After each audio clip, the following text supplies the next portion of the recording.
It's 2024 and you're looking for an MMO to play. You're not sure if the new World of Warcraft, the War Within expansion is worth it, so I've got a breakdown and quick summary so you can see if the game is right for you.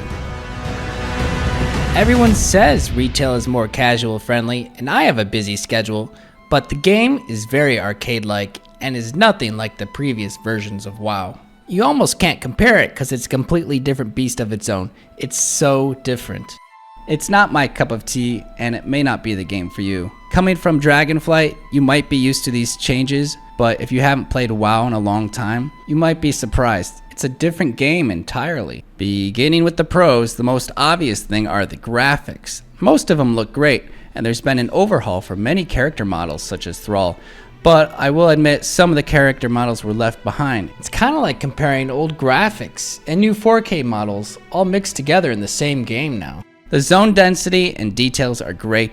Blizzard did a really great job building the new zones and offering an immersive experience. There's something new everywhere you turn. The questing is fun, and there's a huge diversity in quest types, from riding and racing flying mounts to taking pictures like Pokemon Snap and to sneaking around as a robot.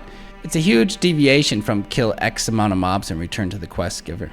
World events and quests are pretty cool. It makes the world feel more dynamic and offers way more to continue your progression once hitting level 80. Things like this and other new features that were added really do expand upon the game and give you more to do. However, they're not necessarily innovative or groundbreaking in the gaming scene. For example, delves are cool. They remind me a little bit like Rift Adventures, but they're more in depth and better put together. I think they did a great job. The new Earthen Race is cool. I enjoy that there's a long story quest to unlock it, because it feels very rewarding once you get there. They seem like an excellent and fun class to play.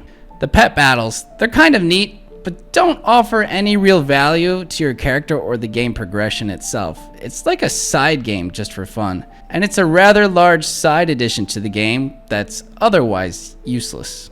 Overall, the game is great, and I can see why it stands out and people will enjoy it in 2024. The cons. Cinematics, a combination of 4K CGI with old-style character model animations tied into one video, create a visually confusing sequence because the switch between quality is so abrupt, it just doesn't look good.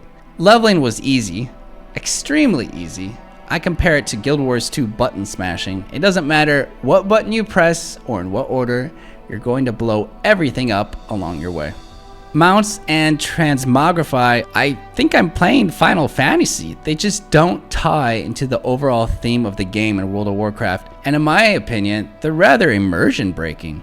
Transmogrify is just changing the appearance of your armor, right? So you're seeing something that's not necessarily there. And I do see the appeal in making yourself look cool, but the game, as a result, has completely lost its sense of gear progression, appearance progression, because players simply opt for the most Final Fantasy style armor at all times. So there's nothing really special anymore about it, and the outlandish over-the-top looks are overwhelmingly just too much, and it takes away from the game.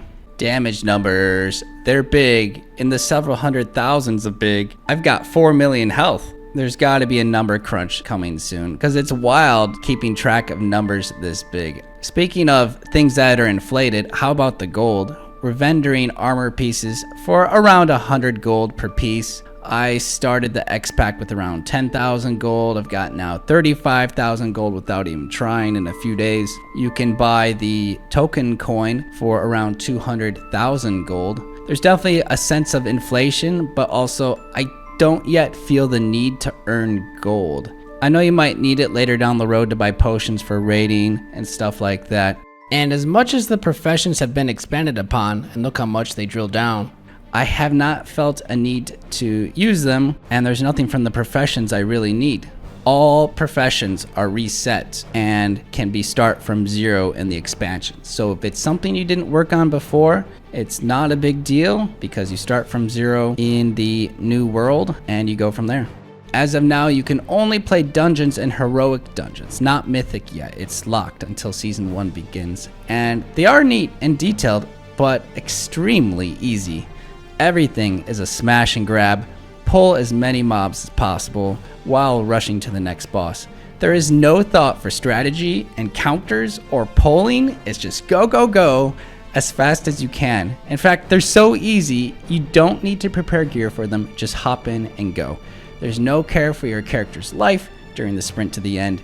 If you die, it's kind of just whatever, run back, and there's really no consequence. I didn't enjoy that a boss was killed and looted, and the group hurries to continue pulling more trash, because I didn't get to see what dropped, what was rolled on. Did I get anything? Why was there no satisfying loot window? It only shows it in the small text window below. I realized if you're coming from Dragonflight, you're probably used to this ADD go go go style, but I want to enjoy the game that I'm playing. There was no satisfaction or gratification with the kills. Kill, kill, kill. Rush, rush, rush, because it's so easy to play that everything is tank and spank.